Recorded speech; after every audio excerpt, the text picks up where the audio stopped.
Hey, everybody, it is Lauren Delisa Coleman again, back with another interview during IFFLA, of course, the Indian Film Festival of Los Angeles. And I have with me now Nuhash Humayun, who has a film in the festival that is called Moshari.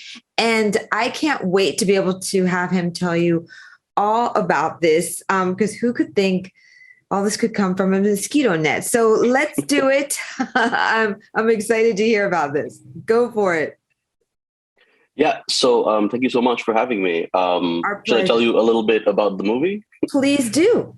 Okay, great. So the kind of one-liner I came up with for Moshari is that, we always see the end of the world in like big movies, and it's usually like New York or London or Tokyo. So what's happening in Dhaka, Bangladesh in the end of the world? Like, what does the apocalypse look like? And what if the solution for it, what if the only way to survive was something that these people in Bangladesh figured out? What does that story look like? So that's the basic setting of it. And the story is basically about two sisters who are struggling to survive in this world where you can stay safe inside mosquito nets, which are basically called mosharis in Bengali. So that's basically the premise. We love this.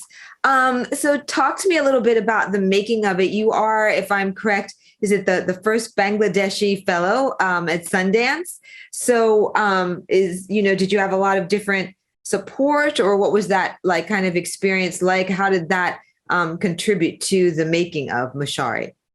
Yeah, so I'm a Sundance Fellow for a feature script of mine called Moving Bangladesh for a different project. And at the same time, for Moshari, this was actually, I think, the first Bangladeshi fiction at South by. So, it was a lot of firsts, and that was a difficult process because it was honestly very scary. Moshari is, I would say, a horror drama.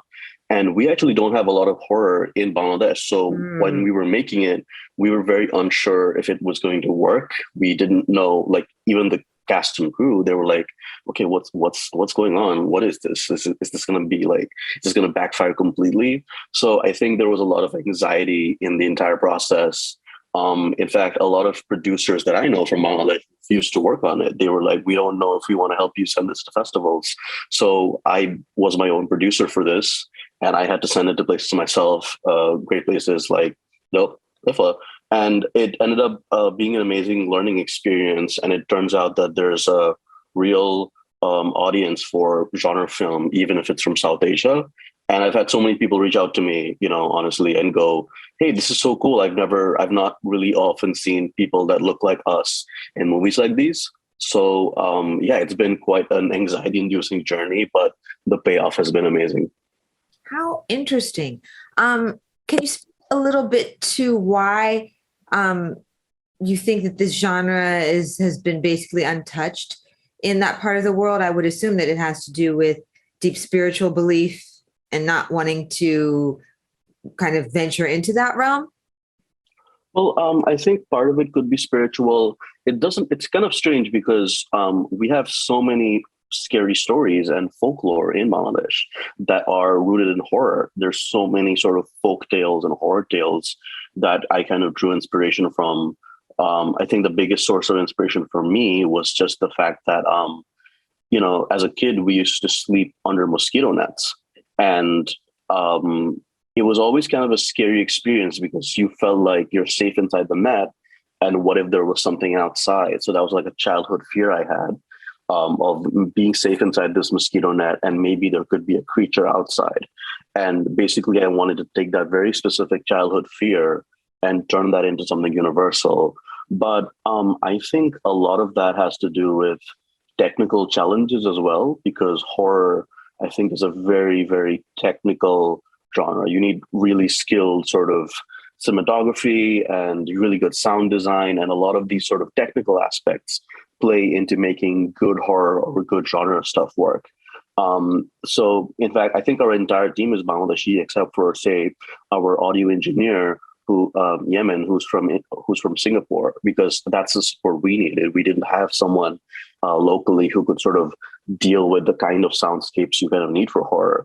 So I think a lot of that comes from that aspect. We didn't spend a lot of money on it. Obviously, it's a low budget short, but we had to be very, very careful in how we sort of design it so that it just kind of works, if that makes sense. How fascinating. So, what kind of experience did you pull upon then to be able to get it right? Because you hadn't, in your career thus far, created like anything within the horror genre, right? And it's so fascinating. You are so right that there are so many technical aspects that make a horror film or thriller, really hot. It's the explosions or whatever. And, I didn't really think about it in that manner, right? I think about the strength of the script and the actors being able to pull it off. But yes, that technical aspect, if it's not there, or those bangs or those creaks or whatever, like kind of making you feel like on the edge of your seat, if they don't work, then like forget it, it falls flat. So how did you kind of think that through, Nuhash, as you began to kind of put this together? Well, Lauren, I think you're completely right about story and character coming first. And my career started with drama and comedy. So when I approached this out of fear, I was like, wait, I need to make sure the characters work first, because in case this backfires, I need to be able to get rid of all the horror, and it needs to still work as a drama. So for me, it was about getting that relationship with the two sisters right, making sure the acting and the characterization, all that works. And then, of course, making sure the other stuff works on top of that. And I think, a lot of we see some great attention from the film. It's working in a lot of different ways. And I think a lot of that is because it works on both those levels. Because I think good horror or elevated horror can work as a story in of itself and not just the scares. So that was really important. And the other thing I think was cultural specificity. I think we're so sort of engrossed by these genre films that we see, whether it's from the West or just outside influences. It's hard to sort of separate the influences sometimes, right? Because we see so much of this stuff. For instance, with our music, we decided to not have any typical horror movie sounds like soundscapes. We got rid of all those soundscapes and we said, what if we did it with local instruments, with flutes, with tablas, with all South Asian music? And it was really difficult. I think it took months just to get that right, because you need certain frequencies in horror. So we had to go into this, like the technical aspect, the frequencies, and go, okay, this is what other horror movies are using, the frequencies. How can we create those same frequencies using our local instruments? So it actually became sort of like unraveling the genre and seeing how it can work with the cultural specificity of Bangladesh, and in every department. Yeah. But it makes it so much richer. But of course, you did put so much more work into that. But yeah, I mean, I love how detailed you were about the whole thing. I mean, like frequencies and stuff. Like I said, these are things that you just take for granted when it works and it works properly. And when it doesn't, you might not be able to articulate it as a viewer, but it just didn't work. As a filmmaker, you have to know all of those scenarios. And I love how you brought in the whole culture like vibe, which is a good segue to me asking you what kind of the filmmaking scene is like there in Bangladesh. I know you didn't maybe have the support you wanted on this particular film due to its specificity or genre, but what about just kind of in general? Were you born there, by the way? Yes, I'm born in Bangladesh. I've lived there my entire life. I would say that we have a slowly growing film industry. It's definitely in its infancy, but we've had some amazing progress recently.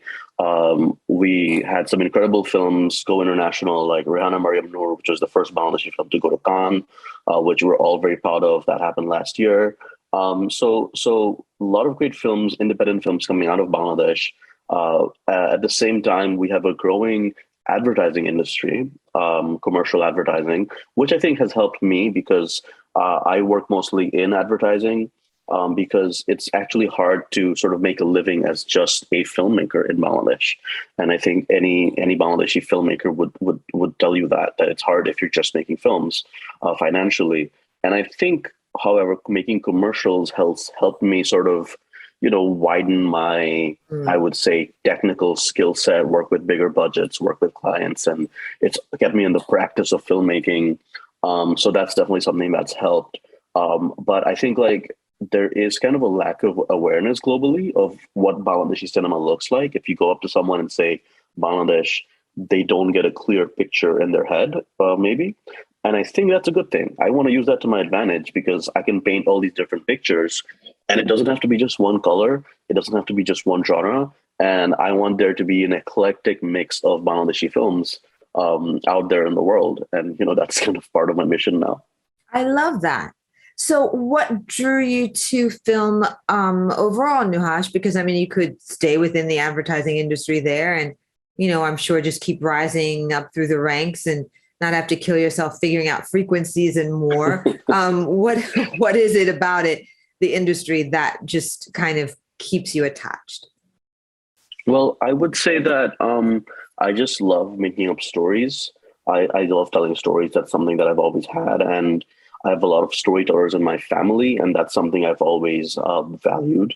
I think that, stories can really change the world in the sense that, sometimes when somebody tells you a fact or tells you some information, it's easy to not believe it. It's easy to not trust it. But when it comes in the form of a story, when somebody can make you laugh or make you scared or make you feel something, that's when you really connect with a piece of information or something about the world. So I think through fiction, we can really connect with truths about the world.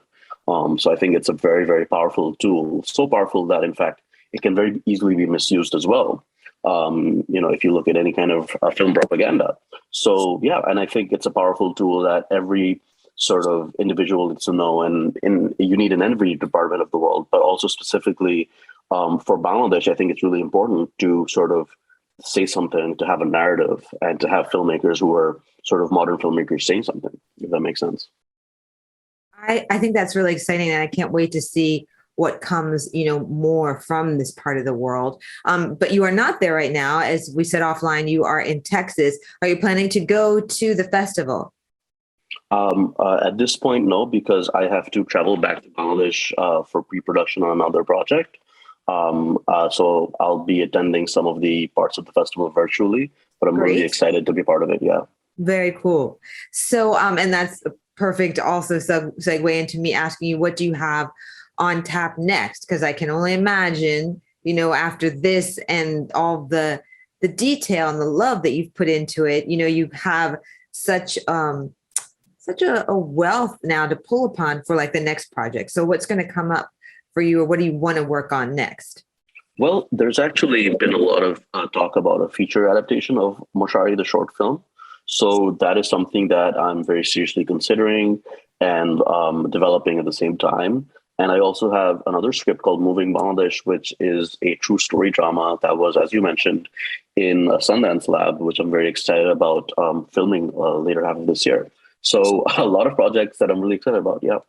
That's so great. How'd you get involved in Sundance, by the way? So, the Sundance Labs, there are these amazing labs. Any filmmaker can apply to. You don't have to have a lot of experience. You can just send your script there.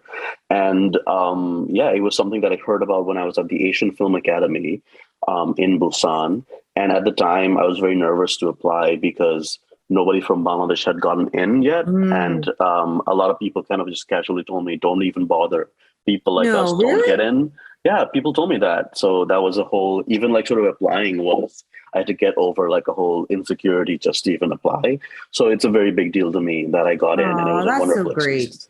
Yeah. It's funny because, when I read that, when I was prepping, I was like, first Bangladeshi fellow. And you're kind of like, how is this the first, right. Yeah. But there's still many firsts, to conquer. And as you said, the industry there is growing as well. And so it's, I guess it shouldn't be that surprising, but a lot of times things are just kept at bay because of one's beliefs and attitudes. And so it sounds like, those who were like, oh, don't even try it. That's why you're the first, because you're like, what, I'm going to try it. I'm going to believe and just put yourself out there. So, good for you, Nuhash. Thank you. Thank you so much. So anything else that you want to add before we wrap up? Oh, I think we're good. I think we covered a lot. Okay. How can we keep up with the adventures of Nuhash and his films? Do you have a site? Are you active on social? What's the best way? Yeah, so we have a website for the film, that's mosharimovie.com. And also, I would say a good way to track the festivals and whatever's up with the film is my social media. I'm on Twitter and I'm on Instagram, and it's Nuhash H. That's NUHASHH. So yeah, if you follow me on those socials, you'll be completely updated. Great. And I'm just so glad you have a site for the film. I'm always like chastising other filmmakers, at least have a landing page, something, because it helps just for my own selfish purposes. It helps me to be able to find you guys easier if I'm, kind of doing that navigating on my own. But I think just too, if you want to win, you don't know who's going to like come across that site, and it can be very helpful. So I'm glad that you have one for Moshari. And I'm glad that we were able to talk with you and really just be privy to, one of the first Bangladeshi horror films, who knew, right? When I read about this, I was like, okay, mosquito net horror. Oh, we got to talk about this. So Thank you so much. You guys, I hope that you have enjoyed watching this interview. Do try and check out Moshari and follow Nuhash. He's definitely bound for all kinds of fabulous things to come out of Bangladesh and more. We will be bringing you even more interviews during IFFLA, and I am Lauren DeLisa Coleman for the Inside series here at Filmio. Thanks as always for watching.